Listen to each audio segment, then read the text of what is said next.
La brume plane sur le château de Biron, à l'image du mystère qui occupe secrètement les lieux depuis l'hiver dernier. Tout commence dans la chapelle, alors que les 2 tombeaux qui s'y trouvent font l'objet d'une restauration.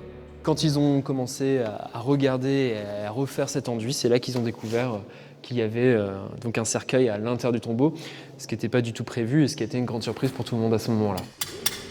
Enfouis à 1 mètre de profondeur, les cercueils sont alors extraits des tombeaux.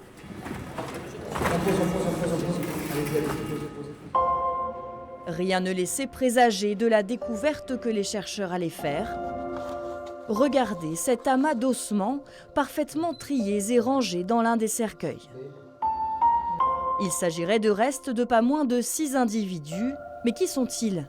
La logique voudrait qu'ils appartiennent à la famille Gontaut-Biron, inhumés dans la chapelle au XVIe siècle, déplacés à la Révolution, puis remis dans les tombeaux.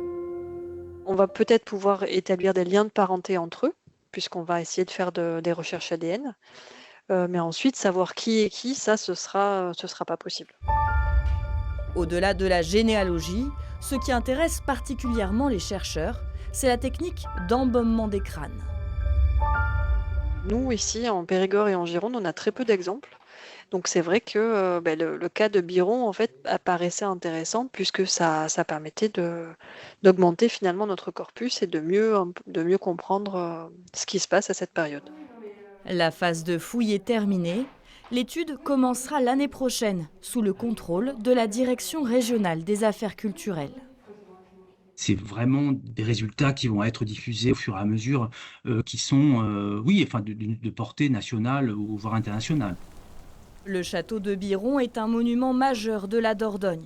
Alors bien sûr, la nouvelle d'une découverte d'ossements, tenue secrète pendant 1 an, enchante les premiers visiteurs informés. Et alors là, aucune trace, aucun écrit. C'est toute l'histoire de la maison, du lieu, qui s'inscrit quand on fait ces découvertes. C'est unique, c'est exceptionnel.